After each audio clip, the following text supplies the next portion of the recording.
I decided to show up here and just be honest with every single one of you.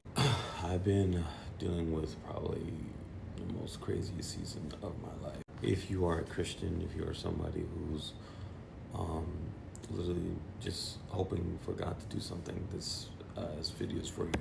I'm saying this because currently, right now, me and my wife are dealing with the midst of an eviction, right? Which is not something I expected. I've been looking and applying for jobs and different things like that. I am a minister of the gospel and I preach consistently, do it for free. I don't ask nobody do anything, people give from their hearts. Yet I see just like what's the end in sight. And as we've been doing this Bible walk, I'm starting to see more and more like why God is doing the things he's doing. We've been walking from Genesis to Revelation and it's been powerful, honestly. So about it is that just being honest with every single one of you, just being honest, it's been amazing. But as we were starting to read through the story of Joseph, and especially in the last few chapters, especially in Genesis chapter 50, when his brothers are asking for forgiveness and he's telling them, what you meant for evil, God used it for my good to save many other people.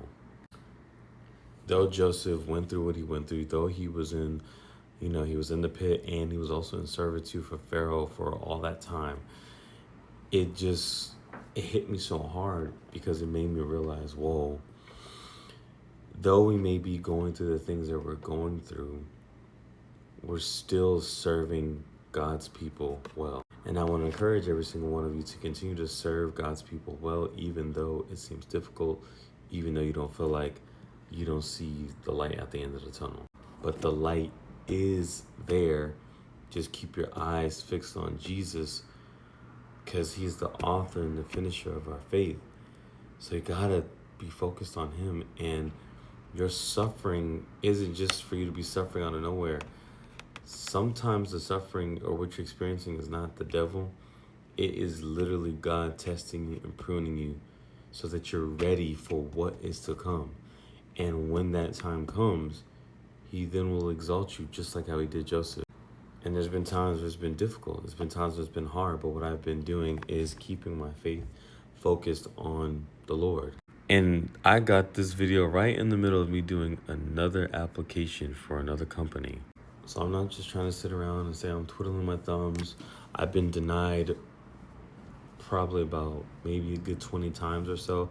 I would have to go through all my emails and collect all of them. And all I do is rejoice at the rejections. Why? Because they're closed doors. And what God has for you is for you.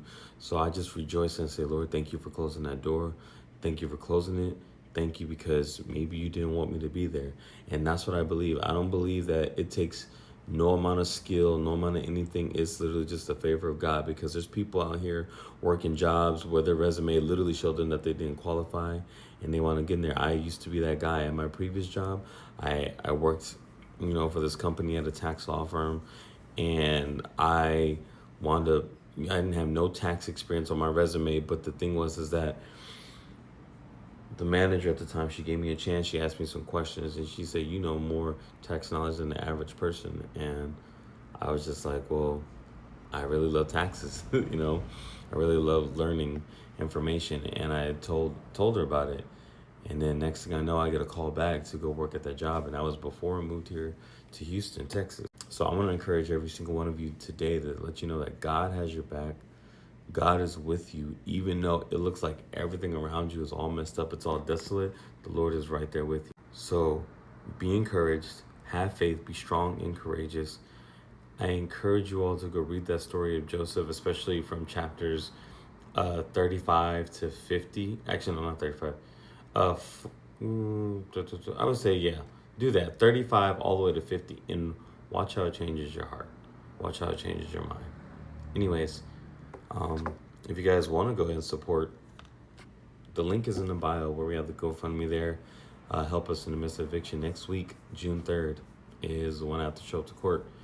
And, either I can pay them, folks, or me and my family got to leave. Anyways, love you all with the love of Christ. And I still have faith in the Lord.